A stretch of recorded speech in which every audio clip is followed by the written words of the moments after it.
अरे जंघा पर ले पानी चढ़ल इज्जत कैसे बचाएंगा। अरे फंडस बाबा ध्यान दीजिए। जंघा पर ले पानी चढ़ल इज्जत कैसे बचाएंगा। अब भाद महीना में अब कबहू ना घर से बाहर जाएंगा।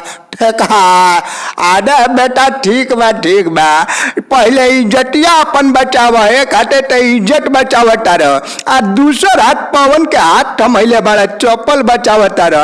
अपना बाबा के पीछे छोड़ देला, अपना बड़ भाई निरहू के भी पीछे टहल दोनों जना छोड़ देला। ए मदे तू नहीं कम से कम भदौआ के दिनवा में हमनी के खींच ले चलतले हमार बाबू। अरे पेंडिस बाबा रुआ घबराई मत, नाही तनको डराई। केतनो आगे आगे जाता लो तो लोग के आगे गईले तो जाता लो तो अगवा गढ़ा जब पड़ी अपना घच देना अंदर हो जाइलो। वो दिन बुझाई तब की कहेगा गलती कहनी है कि बूढ़ लोग के पीछे जोड़ देनी है। और हमरा के बूढ़ भी मत मानी रही पंडित बाबा, काहे कि रउरा पता होगे के चाहिए कि भोजपुरी या जवान ना ही सहेला गुमान, भोजपुरी या जवान ना ही सहेला गुमान। बाई बतिया के गावे गावे हल्ला निरहुआ पानी से ना ही डेराला, निरहुआ पानी से ना ही डेराला। अरे बारे हमार बेटा, अरे हमार सुग्गा इतना बढ़िया गईला, हमार जीव हरियर कर देला। तू पानी से तनको न डराला तब हमारो डर समाप्त हो गइल बा।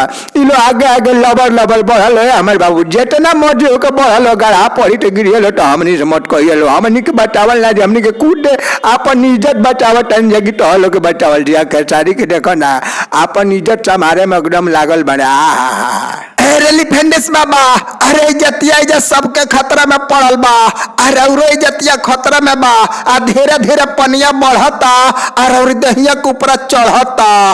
काहे पवन भैया गलत नहीं खेलो कुछ हम कहत।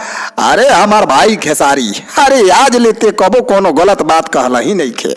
अरे पेंडिस बाबा, अरे वह काहे घबराइल बानी महाराज। अरे हमनी के नौजवान आदमी बानी जा, हमनी के आगे आगे चलल जाई, गढ़ा गुढ़े होई तो हमनी के ऊपर बीती। रउआ काहे घबराइल बानी। आप पानी में रउरा के डूबे हम ना देव, एकदम निकाल ले में टेंशन लेहला के रउरा तनको जरूरत नहीं थे। अरे हमार बेटा कितना निक आदमी बारल टहल, कितना बढ़िया सोच बा टहलो के दोनों जना के।